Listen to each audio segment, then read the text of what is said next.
and go. Vast me hearties, and welcome once again to Full Stream Ahead. I'm your host, Mozz, and with me, as always, is the lovely and talented Lilith Hellfire, the internet granny herself. Welcome, Lilith. Hey, so happy to be back. Good to have you. Got a lot of thoughts about this episode, so let's just get into it. It is the penultimate episode, so everybody raise a glass and take a drink. My drink is gone, but there's a drop left in there. But it was the longest episode we've had so far, 36 minutes. For those just joining us, we're talking about I'm a Virgo, the amazing show on Amazon, season 1, episode 6. It requires trust on my part. That's how I would read the title. Yes. It requires trust on my part. Right? I don't know. Anyways, but we finally get the episode that we've been pining for since we first got a hint of an idea that he was in this show. The hero himself, Walton Goggins. We finally get an exploration of his mind, his psyche, and I was waiting. Huh? Yeah. I was waiting to see like the guy that's going to be easy to hate, the caricature of the spoiled rich brat who tries to make the world whatever he wants for himself, regardless of how ugly the world is outside. He gets to insulate himself in this false reality of rules and law and yada, yada, yada. And he can afford to do so because he's rich and yada. But there's something about his existence that's terribly like forlorn. He's never satisfied. He's never happy. And he's neurotic. Yeah. I feel like he's given up. Yes. Like he's not even capable of searching for something that'll make him happy. He's given up the thought that something can make him happy. And I feel like But they don't tell us what it is. They just show us that's what he's going through. But like, damned if anybody knows why. Even his mom doesn't know why. Yeah. So.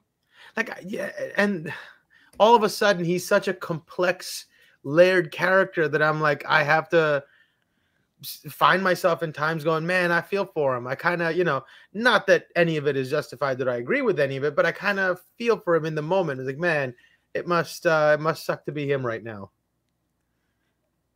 But yeah, it's not what I was expecting. It's definitely not what I was expecting. Especially not when. Like I said, I was expecting it immediately after. Like I was expecting this to be episode 5. Like I feel like it loses a little bit of punch not happening directly after, because like the whole time you're wondering why didn't they give us this episode previously? And I do like that it's the longest episode because like we do have to kind of get into it. Like they give us hints of it. Maybe they'll finish out the arc on the finale. I don't know. But also we have the little, we have all these side schemes going on as well that they didn't forget about. I would have preferred if they literally would have just solely focused on the hero and not have any of that there. But again, it's only 7 episodes, so we do have to cram that in there to set it up for the finale. That's fair. I think that was my only like gripe with the episode, is that like I could have really just focused on the hero the whole time, but we have limited episodes. So as we did get a lot of hero. Like our first shot of him is he's asleep, right? And his hair is splayed out perfectly. Like, does he not move when he sleeps? Does he like arrange it that way and then he takes 2 Xanax and a shot of propofol? Yeah, I mean, like, okay, it was definitely super strange. And then he goes to like slap himself in the mirror. Sorry, let me put this on Do Not Disturb. And then he does like what I thought was really an homage to Buffalo Bill, right? But the song choice was so perfect. Glenn Campbell's Wichita Lineman. Like, if you don't know, okay, so the song is about a lonely, isolated worker who has like these really amazing thoughts, but like when you look at him, like you wouldn't know, you wouldn't think. And I was just like, oh, those are the vibes he has in his head. That's his little neurotic caricature that he crafted for himself. So I was like, that was so it was so spot on, but not so on the nose, because I don't know if anybody else knows this song, but like I happen to know this song, so I was just like, oh wow, deep cut, Boots Riley, deep cut. No, I didn't catch that at all, but it kind of as soon as you said that, the first thing that popped into my head was like how you like them apples, right? Like the idiot savant, I'm really the smart one kind of. God, what was the name of that movie? That was a little Buffalo Bill. I was like, is he gonna tuck it? Yeah. You know, would you? Would you? I do me. Oh my god. And then after all that, he gets like a tiny ninja who attacks him wearing a gold Kanye West mask. That's what it looked like to me, right? And immediately I thought, oh, that's Jones. It's got to be Jones. Right? Okay, I wasn't the only one. No, because it felt like tiny. They were. Yeah. The frame was just like a tiny Jones. And I was like, oh, Jones is like either she's getting revenge for her friend. Maybe there is some good in her. But I was like, okay, who is that? That was an interesting moment. And I thought, like, at first she was there to kill him, but then she gasses him, and I'm like, oh, maybe she's there to kidnap him. And then it was all kind of goofy. Yeah. The fight scenes were like, but again, this is like, you know, Boots Riley's take on a superhero show. So I was just kind of waiting for the goofiness of it. And like every single fight scene was super goofy, and it's intentionally so. There's no doubt about that. Yeah. But the suit looks, ironically, his suit without the helmet, of course, looks really good. It's very functional. Like, I'm very impressed by the hero's outfit. Yeah, really, really. It's giving Power Rangers meets like Roman Sentry or something. Yeah. And it moves really well. So, yeah. Which again goes back to, you know, Boots Riley really probably out of necessity for the budget of everything being kind of practical and not being able to rely on CGI like a lot of like Marvel and DC, even just TV shows and stuff. Yeah, no, I think that worked better. Like if you can nail the illusion and it's actually there, it always looks so much better. Yeah, I think it might have been something from the back stock of the boys, but you know, however you get the job done, get the job done. Yeah, if I didn't notice, it's all good, you know. Yeah. If it kept the illusion maintained, I'm good. His building though, like okay, so it's in downtown San Francisco, so not only is that just property alone worth billions, but it moves him up and down. It was so no. It doesn't move him. It moves to him and around him. It's such a cool little like it almost seems like it's just one of those things that's just a writer's flair. You know, it's like kind of one of those things that he's like, that's how entitled this guy is. Right. And it's just like the whole building moves to meet him. And whether it is or it isn't, it's so good. It's so good. Really, I was like, oh, what a cool little thing to do. The building moves to him. It was a little disorienting though. Like, and the more we did it, it was just like, okay, we can stop with the gag now, please. Yeah, but no, to him, it really is. That's the mind state he exists in. The world revolves around me. I'm the most important thing ever. I'm thinking this is kind of a Elon Musk wet dream, like, or you know, like that's how Elon pictures himself. I feel like, and that might have kind of, yeah, I could see that. I could see that. Although I'm a fan, I think those satellites going up there and giving everybody a different infrastructure for the internet. Hey, I have a Starlink. Freaking cool, huh?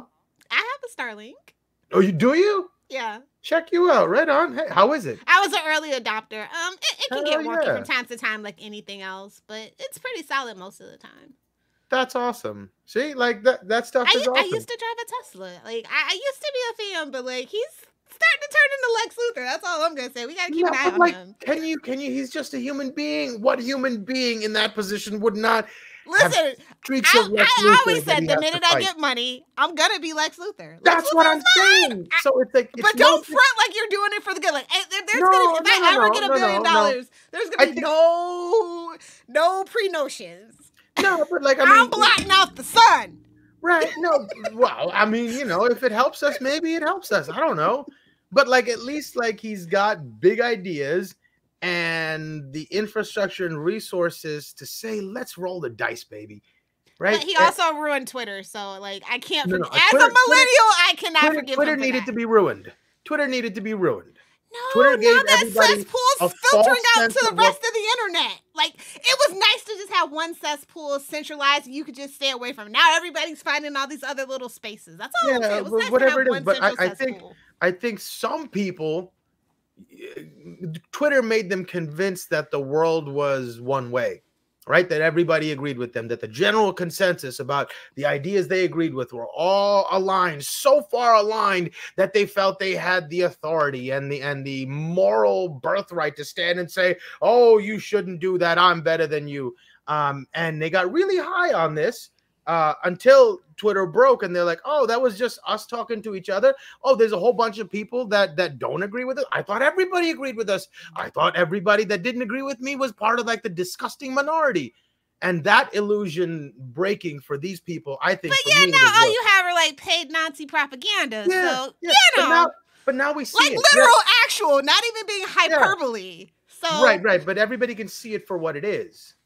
Right. So like that's up to everybody and up to all of us. So I think that's much better. But it was also a good. It was at one point in time a town square. It was a usable place for people to actually gather and do action. It just absolutely is not that place anymore. Like you can see Twitter one way, but I've seen all the different aspects of Twitter, and only the bad aspects of Twitter have stuck around. Not all the action was good though. Like a lot of the mobilizing and stuff like that. There's a lot of people with nothing to do that you can mobilize towards a bad end, if you can convince them that it's a good end.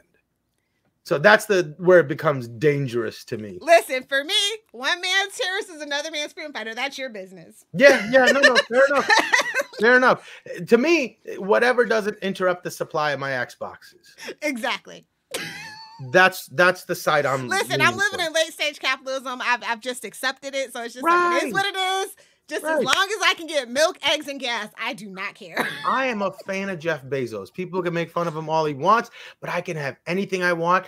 In 2 days or less. Where I want in 2 days. If I overnight delivery, if you're in the right market. That's like what I'm saying. At 4 a.m. I'm just saying, listen. You might not like Stalin, but the trains ran on time. That's all I'll say. But I don't know if I'd go that far. That's a little intense.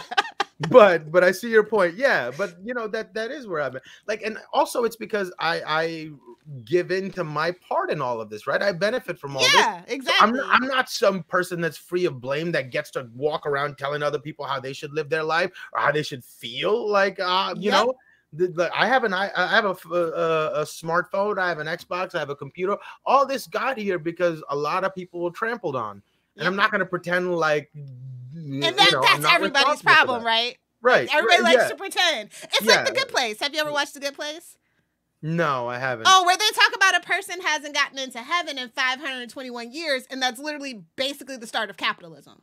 Because even though you do a good action, like giving your mother flowers, okay, there's pesticides, migrant laborers in really unfair conditions had to pick it, and you use like a bunch of gas to get to your mom's house to give her those flowers. Whereas you could just pick the flowers earlier and just walk over there, right? This very is why little mortality repercussions. is a gift. Yeah. Because we don't have to confront these facts. We only have a short time. We can come to terms with the fact that, all right, what am I going to fix all the universe's problems, all of creation's problems, all of history's problems? No, I'm here for a short time. And that's what the hero's problem is. He created this. He literally created his own cage that he's stuck in now. He created the hero, got a little fandom, got into his head. Hey, what if I actually became the hero? It's kind of like Phoenix Jones, if you remember when, like, back in, like, the 2010s, the early aughts, like, yeah, he actually was a drug dealer. He was doing that. And when I watched that documentary, I was devastated. I was he was a drug dealer? Yeah, he was doing all that to control his little drug territory. Yeah, there's a great document. Back when you could fall down rabbit holes on YouTube. I mean, like you have to go watch it. If I can find it, I will put it in the show notes. But that documentary was he doing good for the community aside from being a drug dealer? Like, was he protecting? Not really. He was pretending only protecting his routes and his. He was pretending to. And he got he incorporated and he was making people pay due. It was super fascinating. And the hero gives me those vibes. He really tried to start like a neighborhood Avengers. Yeah. More like the boys, but fair enough. Okay, yeah, I see what you're saying. Yeah. Fair enough. Wow. Yeah, it was super fascinating. And so, like, when I'm looking at the lens of this, and I feel like Boots Riley saw this, and this is kind of like his interpretation a little bit too of the hero. But this guy happens to be rich and privileged, like somehow most superheroes these days tend to be for whatever reason. Yeah. Propaganda, probably. You know, right, to that point, though I do wonder like who's making all of his toys, because he's not superhuman. How is he able Well, he's to? got a whole industry, as we've seen behind Yeah, him. like I wish we got some more of like his Lucius The Fox or his, MCI, yeah. right, like, oh, here's how, where the gadgets come from. How does his power Well, work? he just bought those patents, so maybe he's gonna have to build a factory somewhere Oh, close for his yeah, yeah, visor. yeah, yeah. Yeah.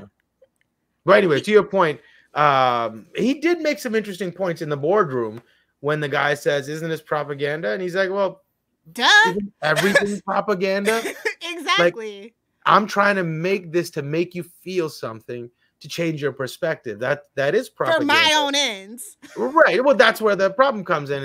Inherently, it's just a tool, right? It's the use of it that we can measure as good or bad. Mm-hmm. So, but he's definitely not using it for good. You know, I think the guy making the argument initially only made half an argument. Hey, I don't think you're using propaganda really well. Is the real argument, but he didn't make it very well. So, what is it? Is this? Because it can also be scary because we forget that because we have been programmed to neglect. I'm just trying to read this note thinking, is this my note or is this something he said? I can't. Oh no, he kind of talked about how like when the artist makes a flower to connect nature and love, that's propaganda. But like there's also like corporations that feed, and clothe people, but you make them pay for it, babes. We're on a spinning rock. We're the only like humans are the only people like really like out here paying rent, you know? So yeah. Sure, other animals trade shiny trinkets for sex, but that's a whole right. No, thing. but those trinkets are pretty nice, man. Yeah, we got some nice trinkets. We did. But you can get by without the trinkets, you know. Right. But yeah, he was just kind of making like the capitalism propaganda, you know, and cops kind of do have to hold. They're that other arm of propaganda, you know, and you know, law and order, but like not all laws are actually just. As we all know, just through history, right? Yep. Law and morality are not necessarily greater to or equal than kind of thing. Yeah, I don't think laws were designed that way. I think laws were just designed. Just how it was based, you know. Yeah. I think they were based as a menu, right? It was like, this is how much it costs to murder a person. This is how much it costs to do this, and if you've got the money, yes. Right. Like parking tickets. If you're rich, you don't care, right? You can just park anywhere and pay the fine. No biggie. Right. Exactly. You're absolutely right. Yeah. It's just a menu. As somebody who grew up in California, you see that firsthand. You just see a Lamborghini jump out in a freaking handicap spot like literally every day. I saw this at my old office. So it's so funny in that environment. Like a ticket on your windshield might be like a Supreme bag or something. You know, exactly. It's like a status symbol. Look at how many of those. I don't give a. You know. No, but you are absolutely right. Laws are basically a menu for telling you, well, if you do this, it's gonna cost you this. Well, maybe that's sort of the thing. When he was so rich, there was no bored. line. That was his problem. He's bored. Right. He could have everything. He's Jones, but on a grander scale. I feel like. Ooh, he has the money and power to because his mom confirms he comes from a wealthy family that literally the laws were made to keep them in power. Right. So if Jones came from a family like that, I would assume she would kind of probably end up like the hero, bored and looking for a way to excise what she thinks is right upon the population. But also like spiritually bored, right? Yes. There doesn't seem a point to it. He doesn't have a purpose or a calling. Drifting. So he has to go out and try to find, like, he's trying to believe that law and order is real.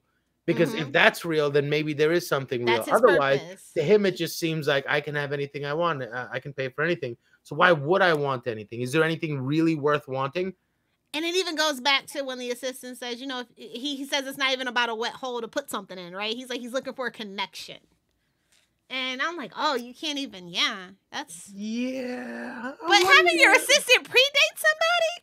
That's what I'm saying. How do you... I don't think he really knows what that means. Just Kendrick Sampson, babes. I mean, he's right there. He looked down for it. That's all I'm going to say. It's very homoerotic vibes, and there's nothing wrong with that. I was just like... I mean, no, but it is... Like, doing one thing, calling it another, and expecting the other person to. It's so conniving and deeply layeredly.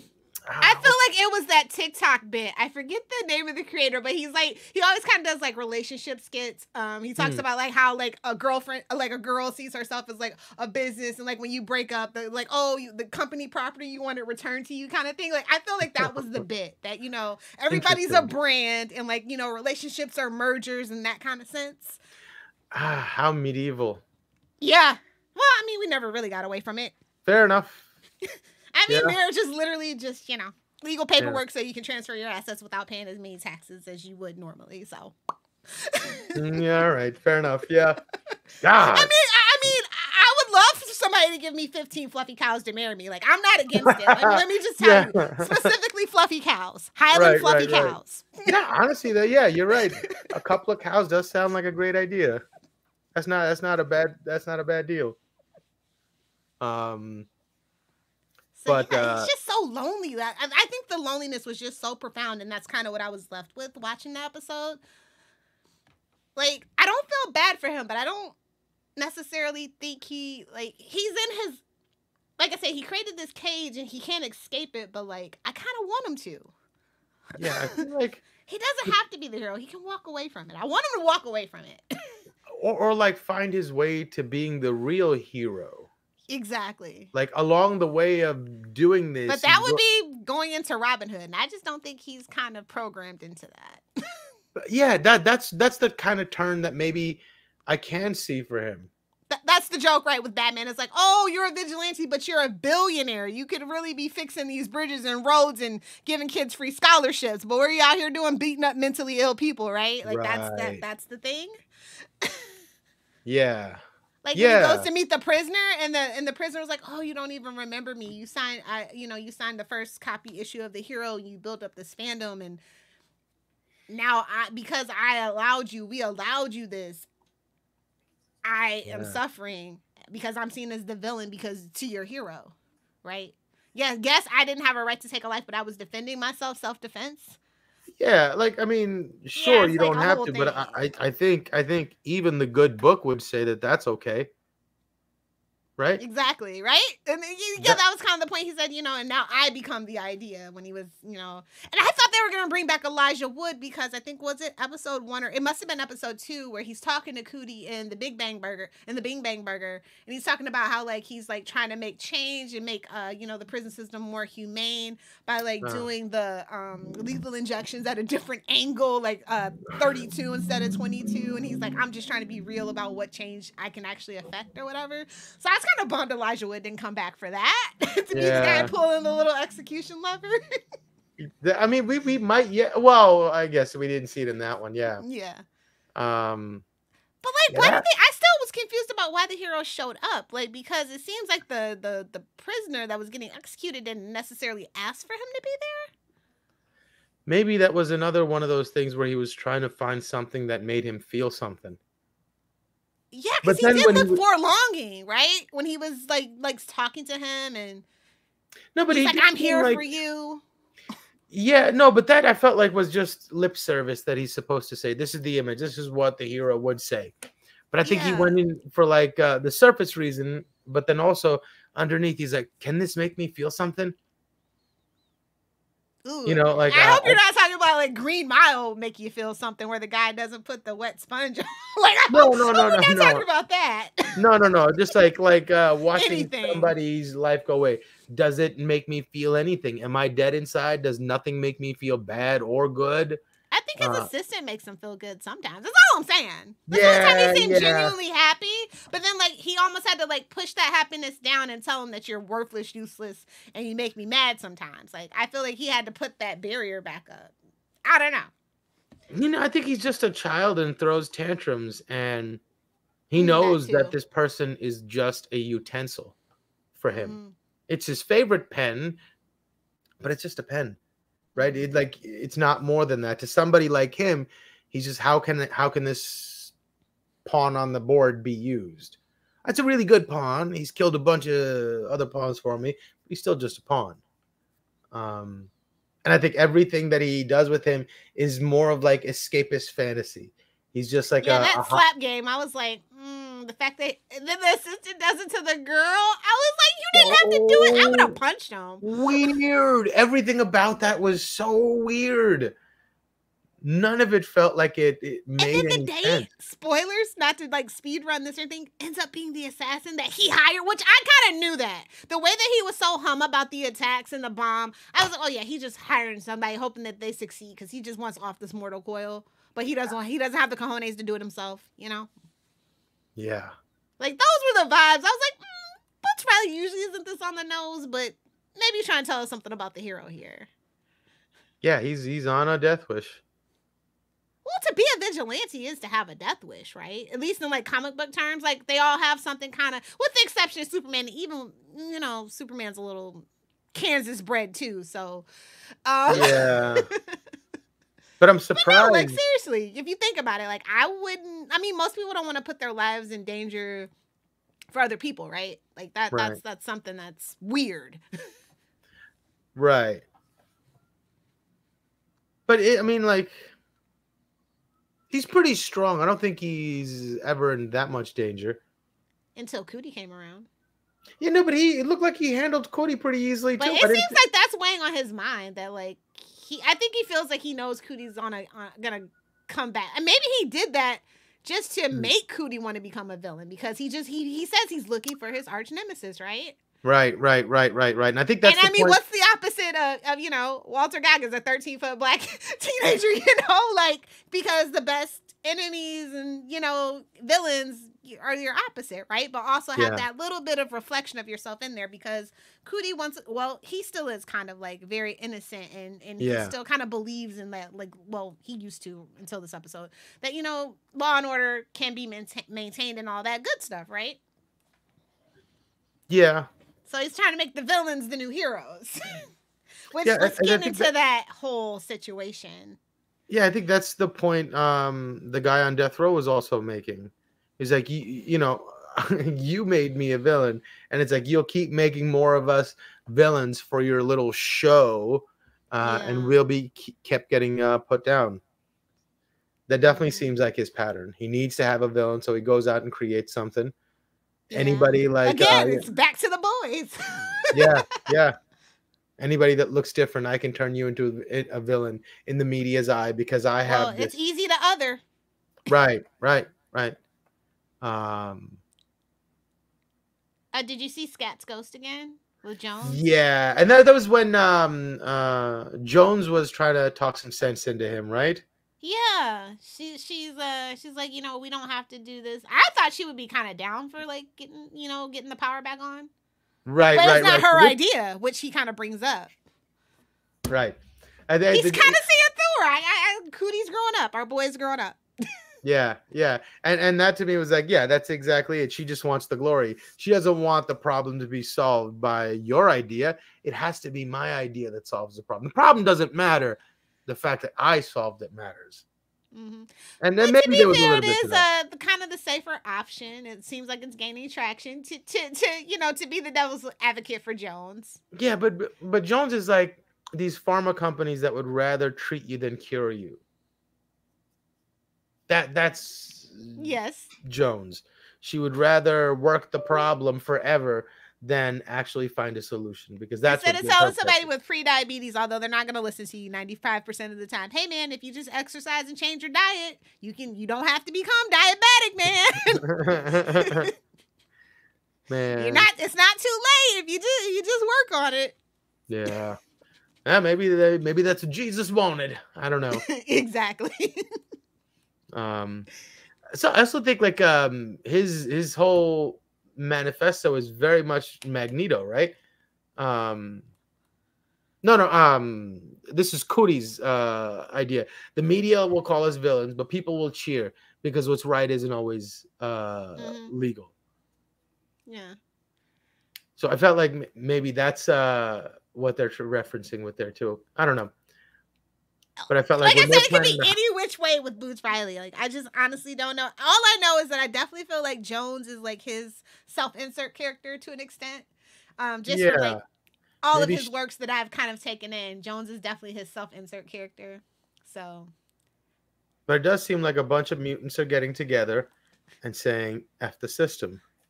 With mom with the granola and the trail mix and like the costumes. That part I did kind of like, because mom was all about it. Oh, Evo Super, I call it what you want, baby. Here, your knuckles. You know, so supportive. You gotta love it. I really love that. I was like, oh, let's go, mom. Oh, but what about the long bottom Death by a Thousand's cut crew? Like the guys flirting with Flora and Cootie's like can't focus or concentrate. He's trying to shoot a shot. He's like, I'm 6 inches. If I gotta put my whole body into it. Man. And Flora's encouraging Cootie's craziness, so now we definitely know she's crazy. Right. She's one of those girls that love drama. Yeah, and she says as much. She goes, I know. But I knew you were crazy the minute I met otherwise. You. So, like, you can do what you want, and it won't be weird to me. We're perfect. She literally said, I'm so fast I won't get caught, so I'm not worried about it. Yeah. I love that. She's like, I'm down for whatever. I ain't going to get caught. Yeah. Yeah, I know. You guys better watch. But, yeah, I'm down. It's whatever to me. And he wants to use that episode of parking tickets. Yeah, the one that caused people to go psycho. I wonder what that's going to do. The last time it played, did we see it kill somebody or maim somebody's mind? I think the implication is that it maimed Scat's mind, caused him to jump off that building. I thought that was the implication. But we didn't really see anybody have a meltdown necessarily. Right. But that's what they intimated, that caused people to get sick and lose their minds. Well, and 95% of people. So I mean, only 95. Huh. I don't know. Like, I think it's a weird idea.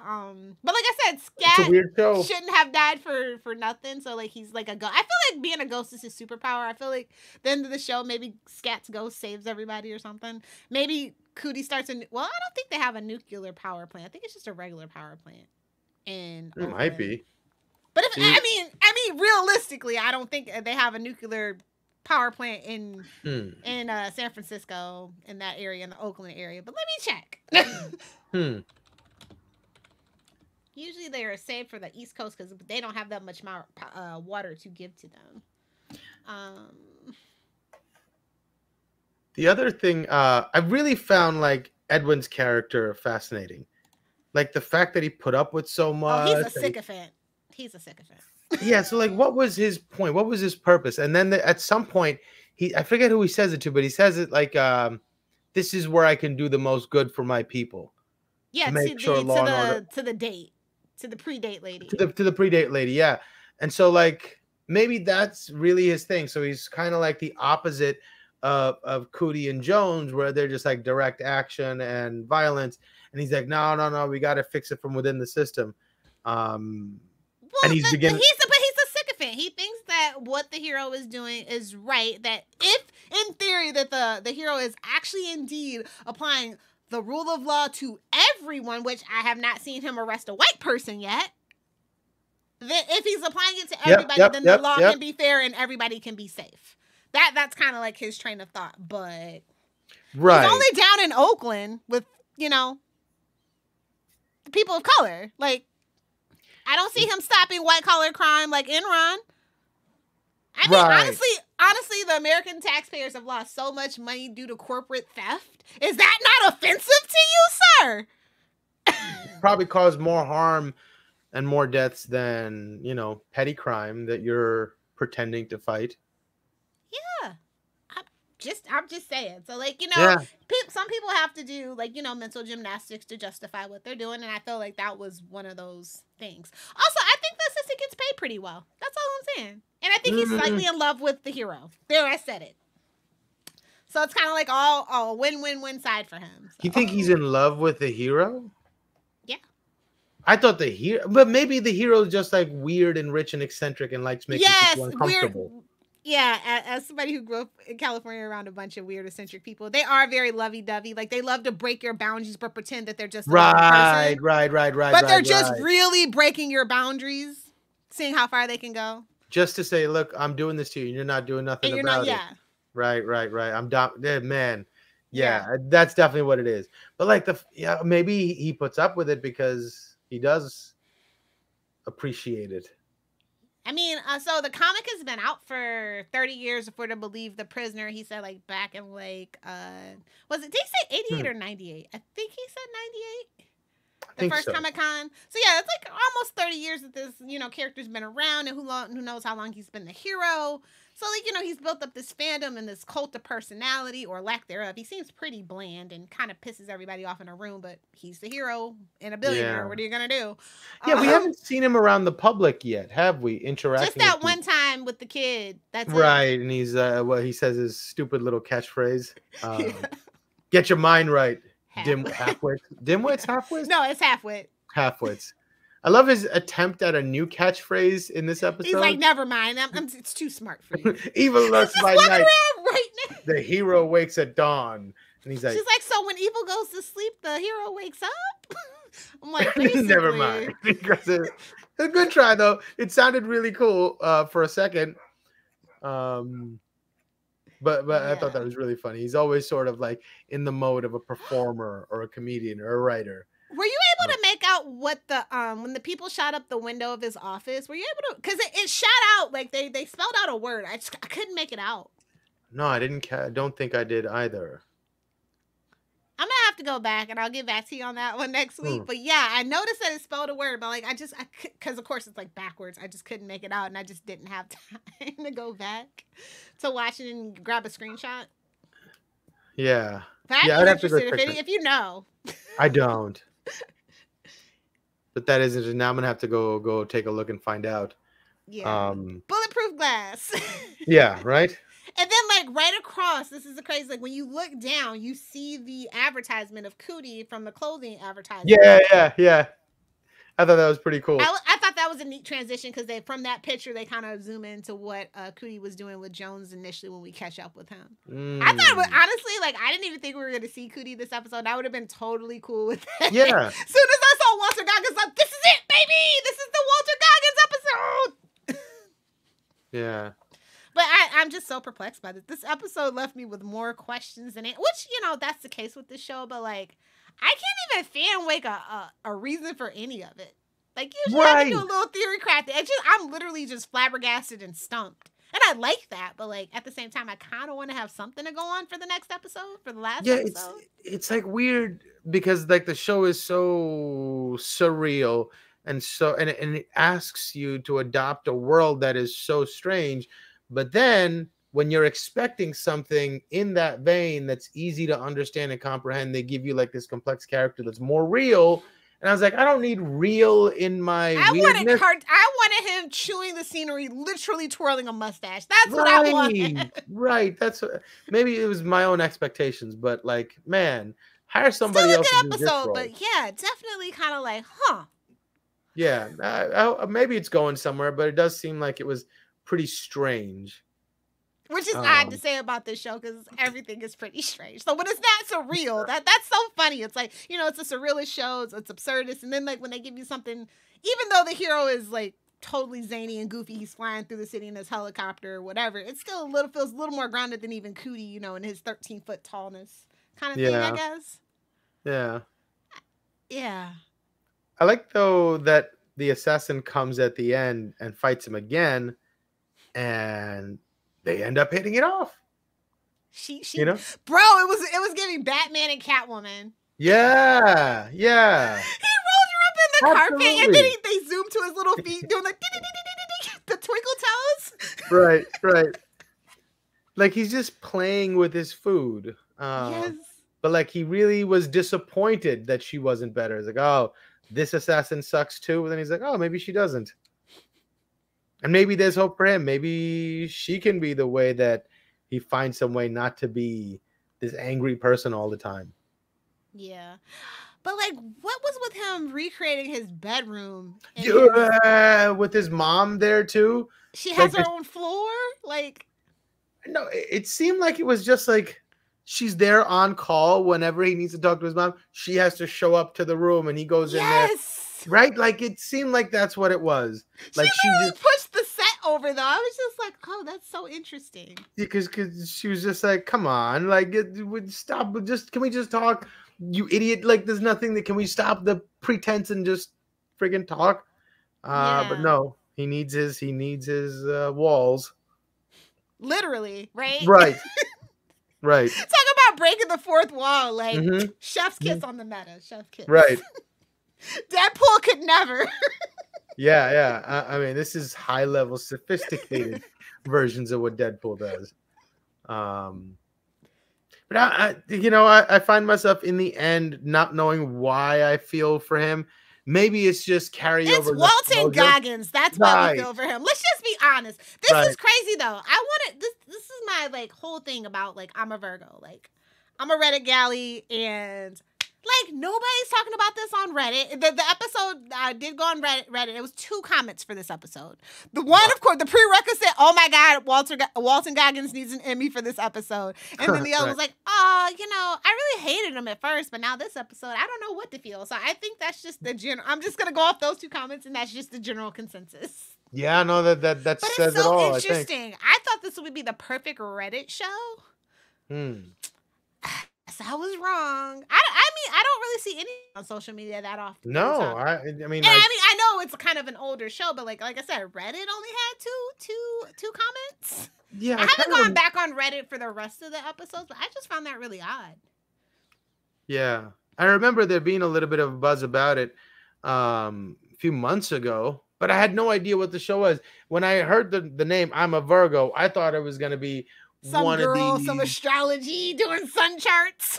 No, I thought it was going to be one of these kids in love in high school kind of, everybody's doing drugs in the bathroom and naked and blah, blah, blah. Everybody's a little Euphoria dig. Right. I thought it was going to be, it just had that ring to the name. I'm a Virgo. I was like, oh, okay. It's one of these kid shows.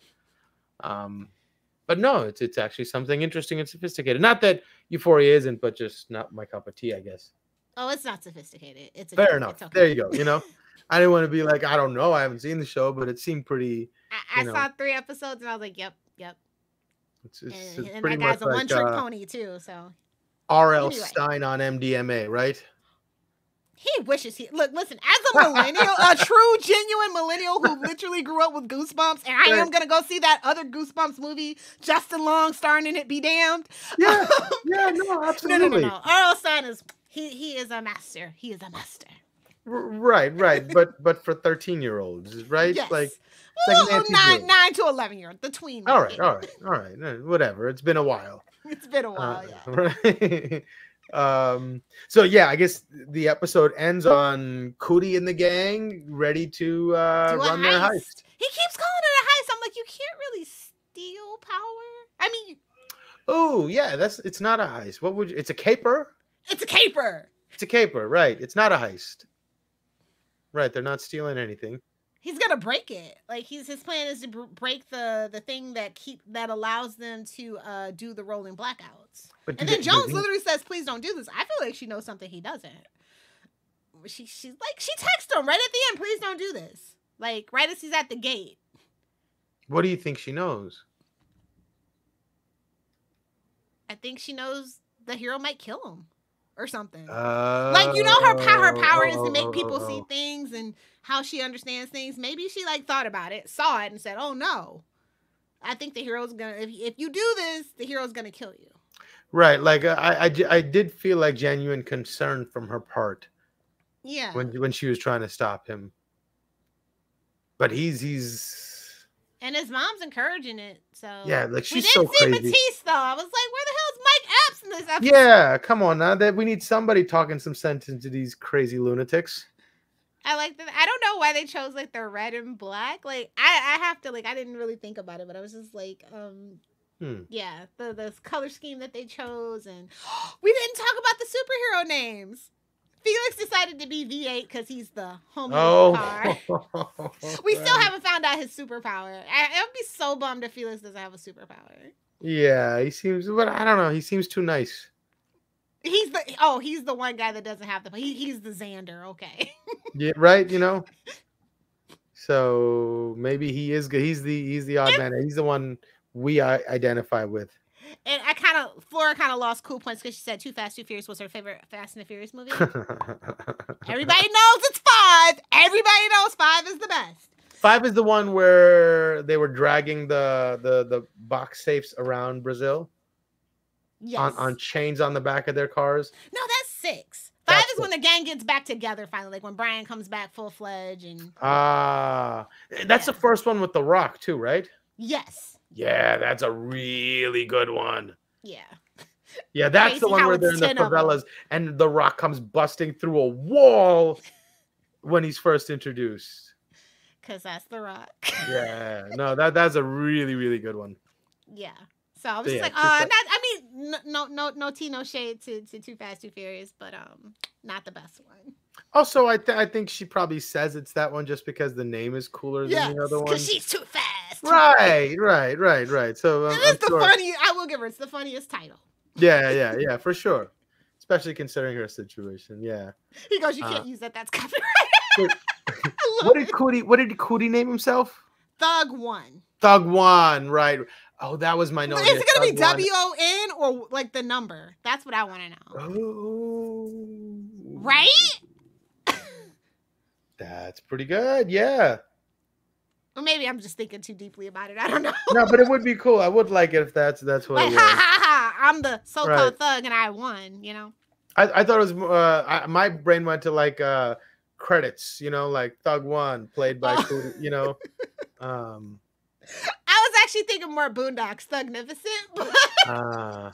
Yeah. Man, but yeah, like I need to see. I need to go in the credits and see. I need to see how it's written. Yeah. I think maybe it's like a comment on like I'm just another thug, right? Yes, of course. But thug also stands for, any Tupac fan will tell you, the hate you give, right? Oh. The hate you give one, like WON. What if that is what it means? Oh, Jesus! Wow. Dag nabbit. I like that a lot. So it's like, because like Boots Riley, and Tupac came up with that when he was out west and all that stuff, all that ideology and things. So in same place where Boots Riley is from. So I'm always like kind of looking through it at that lens. Like, is it that deep? So I just let it go. But I would definitely love that. Like, if he can confirm if that's what that means. Yeah. I would vote for that theory. That theory has my vote. So yeah, all around a great interesting episode. Give me a lot to think about. I'm so nervous for the finale. Which strike is over? The writers have come to an agreement, but the actors are still on strike, right? So the writers, now the video game people are potentially going to go on strike, but the writer strike, they've come to an agreement. Which video game people? The developers, the writers, the artists, the people that make like the story. Oh, right, like from a writing perspective. Yeah. How interesting. Allegedly, like they said they got the vote. It was like 95% got the vote to authorize a strike. Wow. So I think they're gonna like do a negotiation. If they say no, then they're gonna go on strike. But like, yeah, they're looking to, and like, if you know anything about the video game industry, I definitely think they need a stronger union because who needs it is the developers and the artists. They're the ones that get trampled underfoot. Abused.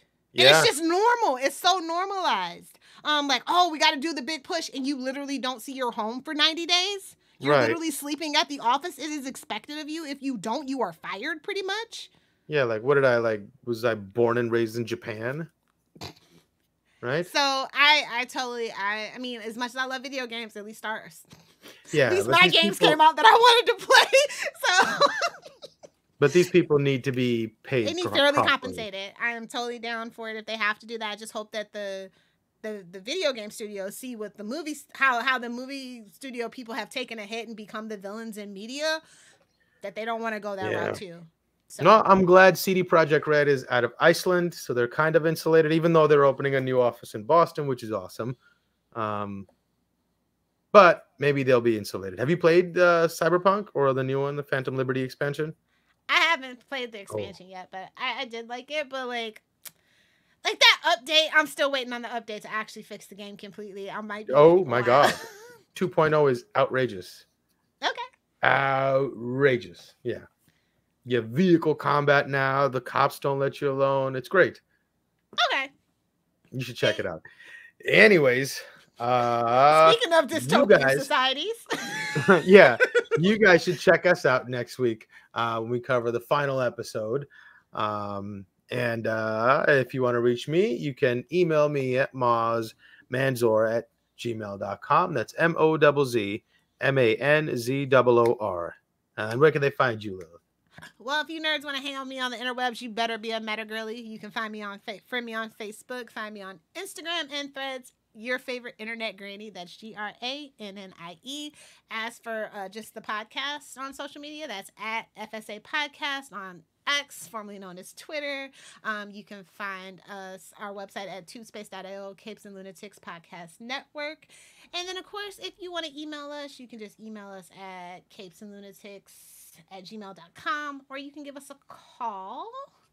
Oh, what is the number? 614-382-2727. That's 614-38-CAPES. I think that's right. And that's it. I did it. Right on. All right. All right, you filthy land lovers. Thank you for joining us on the rough seas of the streaming services. Join us next week as we cover the final episode of I'm a Virgo, episode 7. Till then, yarg. Don't make us make you walk the plank, you scallywags. Ooh, watch yourselves.